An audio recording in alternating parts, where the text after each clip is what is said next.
नमस्कार, मैं उमेश कुमार झा और इस वीडियो में आप जानेंगे देश की बड़ी खबरों को। इसके बारे में शायद आपको पता नहीं होगा, ये खबरें अहम हैं, तो बने रहिए इस वीडियो के अंत तक मेरे साथ और देखिए पूरी वीडियो। पहली खबर मणिपुर से है। मणिपुर में 2 लापता छात्रों के शवों के फोटो सामने आने के बाद स्टूडेंट्स ने प्रोटेस्ट किया है। इस दौरान सुरक्षा कर्मियों के साथ झड़प में 53 स्टूडेंट्स घायल हो गए हैं, जिसके बाद मणिपुर में 5 दिन के लिए इंटरनेट बैन कर दिया गया। दरअसल मणिपुर की राजधानी इंफाल में सुरक्षा बलों और स्टूडेंट्स के बीच झड़प हो गई, जिसमें एक टीचर और 53 स्टूडेंट्स घायल हो गए। घटना के बाद अगले 5 दिनों के लिए मणिपुर में इंटरनेट बंद कर दिया गया है। 29 सितंबर तक स्कूल भी बंद रहेंगे। जुलाई में मणिपुर के 2 स्टूडेंट्स लापता हो गए थे और 23 सितंबर को इंटरनेट बैन हटने के बाद सोशल मीडिया पर उनके शव के फोटो वायरल हुए, जिसके बाद स्टूडेंट्स ने सड़कों पर प्रदर्शन किया।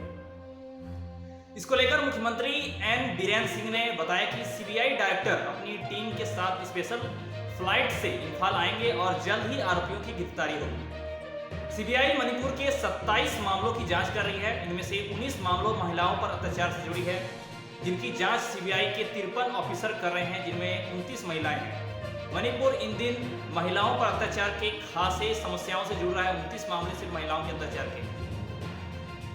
अगली खबर G20 यूनिवर्सिटी कनेक्ट प्रोग्राम को लेकर है, जहां मोदी बोले कि देश का माल चोरी करने वालों की जगह जेल में होने चाहिए। इसकी बात आई सामने। दरअसल पीएम नरेंद्र मोदी भारत मंडपम में हुए G20 यूनिवर्सिटी कनेक्ट प्रोग्राम में शामिल हुए और अपने संबोधन के दौरान उन्होंने कहा, मुझ पर लोगों को जेल में डालने के आरोप हैं। आप बताएं, देश का माल चोरी करने वालों को कहां रखना चाहिए, ऐसा उन्होंने ऑडियंस से पूछा। इस पर ऑडियंस ने जवाब दिया, जेल। फिर मोदी ने कहा कि आप जो चाहते हैं वही मैं कर रहा हूं। इसके बाद पीएम ने 9वें रोजगार मेले में 51,000 युवाओं को वर्चुअली ज्वाइनिंग लेटर भी बांटे।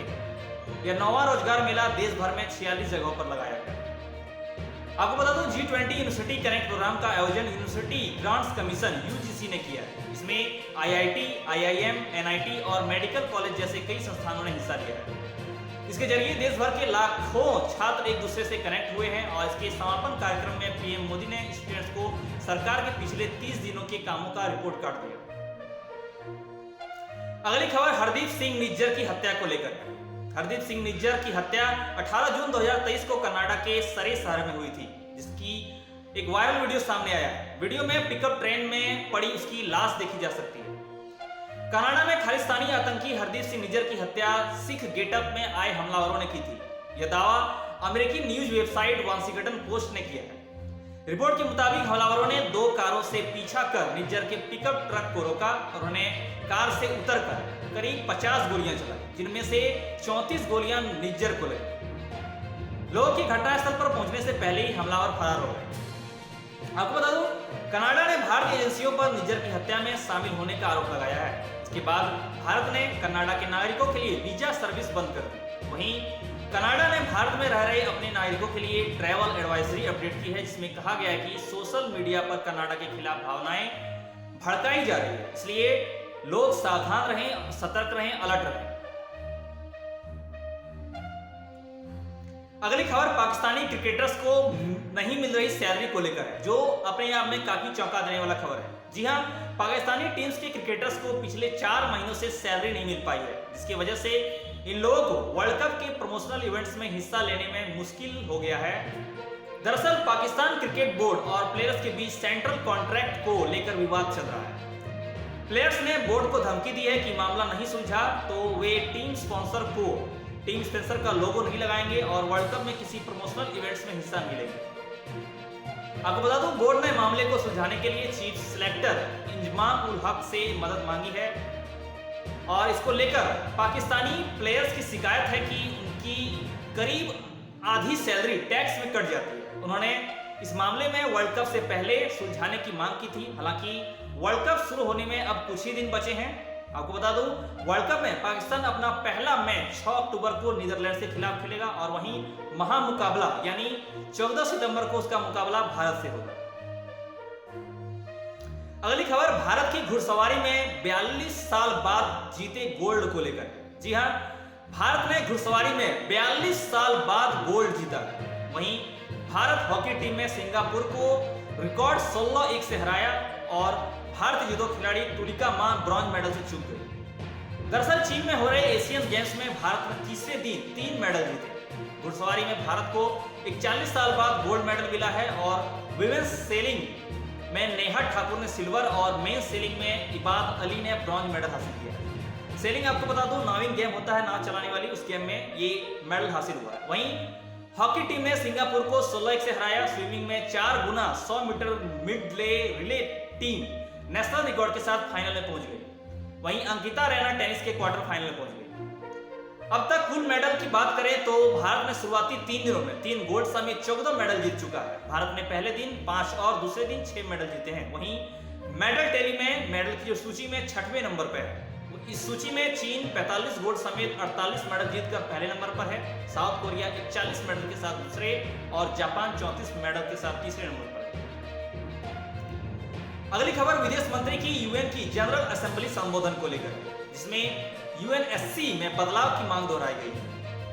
दरअसल विदेश मंत्री एस जयशंकर ने यूएन की जनरल असेंबली को संबोधित किया। उन्होंने कर्नाटक का नाम लिए बिना कहा कि राजनीति के लिए आतंकवाद को बढ़ावा देना गलत है, संप्रभुता का सम्मान जरूरी है, पर यह सिलेक्टिव नहीं होना चाहिए। चरमपंथ और हिंसा पर एक्शन राजनीतिक सहूलियत के हिसाब से नहीं होना चाहिए। जब वास्तविकता बयानबाजी से कोसों दूर हो जाए तो हमारे भीतर इसके खिलाफ आवाज उठाने का साहस होना चाहिए।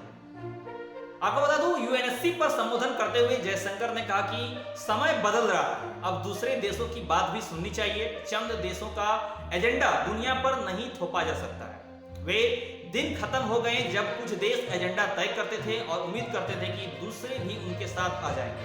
नियम तभी कारगर साबित होते थे जब वो सभी पर बराबरी से लागू हो। इसके बाद उन्होंने यूएनएससी में बदलाव की मांग को भी दोहराया। अगली खबर कावेरी विवाद मामला को लेकर है। जी हां, बड़ी खबर यह है कि कावेरी विवाद पर बेंगलुरु 12 घंटे से बंद रहा। वहीं तमिलनाडु में किसानों ने मुंह में चूहे रखकर प्रदर्शन किया। प्रदर्शन के दौरान एक किसान आत्महत्या करने की कोशिश करने लगा, हालांकि पुलिस ने उसे रोक लिया। उसके बाद पुलिस ने 200 से ज्यादा प्रदर्शनकारियों को हिरासत में लिया है। दरअसल कर्नाटक की राजधानी बेंगलुरु में कावेरी विवाद के चलते 12 घंटे तक बंदी रहा है। यहाँ किसानों ने कावेरी नदी का पानी तमिलनाडु को देने के विरोध में प्रदर्शन किए। इस दौरान स्कूल कॉलेज भी नहीं खुले, तमिलनाडु से आने वाली बसों को भी रोक दिया गया और इंडिगो की 10 फ्लाइट भी कैंसिल हो गई। उधर तमिलनाडु में किसानों ने मुंह में मरे हुए चूहे रखकर कर्नाटक सरकार के खिलाफ प्रदर्शन किया। आपको बता दूं, कर्नाटक और तमिलनाडु के बीच कावेरी नदी से जुड़ा विवाद 140 साल पुराना है। दोनों राज्य नदी के पानी पर अपना हक जताते हैं और हालिया विवाद में 13 सितंबर को यह शुरू हुआ है, जब कावेरी वाटर मैनेजमेंट अथॉरिटी यानी CWMA ने अगले 15 दिनों तक तमिलनाडु को रोज 5000 क्यूसेक पानी देने का आदेश दिया। इसके विरोध में कर्नाटक सरकार सुप्रीम कोर्ट भी गई, लेकिन राहत नहीं मिली। अब अगली खबर कुछ हटके है।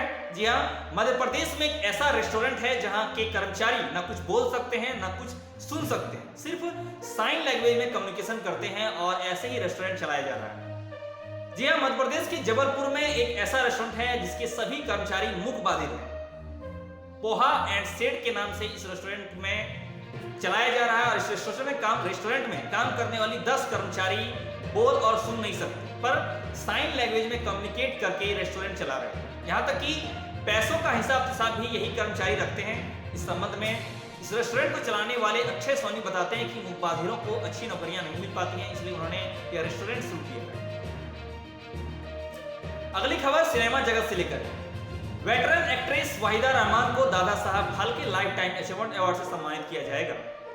इंफॉर्मेशन और ब्रॉडकास्टिंग मिनिस्टर अनुराग ठाकुर ने इसका ऐलान किया है। वहीदा ने अपने करियर में गाइड, रेशमा और शेरा, प्यासा और रंग दे बसंती जैसी हिट फिल्मों में काम किया है।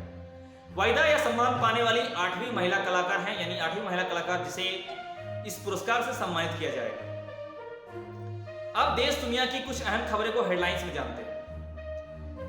दिल्ली में 22 देशों के आर्मी चीफ की कॉन्फ्रेंस में थल सेना प्रमुख बोले कि प्रशांत क्षेत्र में कुछ चुनौतियां हैं जिसमें हम शांति से समाधान के पक्ष में हैं। कनाडा में खालिस्तानियों ने तिरंगा को फाड़ा है। जी हां, भारत दूतावास पर प्रदर्शन किया और कनाडा के नागरिकों के लिए एडवाइजरी में कहा गया है कि भारत में वो सतर्क रहें। बीजेपी की तीसरी लिस्ट में सिंगल कैंडिडेट यानी गोंडवाना पार्टी में आई मोनिका को अमरवाड़ा से टिकट मिला है और पिछली बार बीजेपी तीसरे नंबर पर थी। इसमें श्रीलंका बोला चीनी जहाज को रोकने की इजाजत नहीं है, भारत की चिंता सही है, कनाडा आतंकियों को पनाह दे रहा है। इस पर पीएम ट्रूडो ने बिना सबूत आरोप लगाए हैं।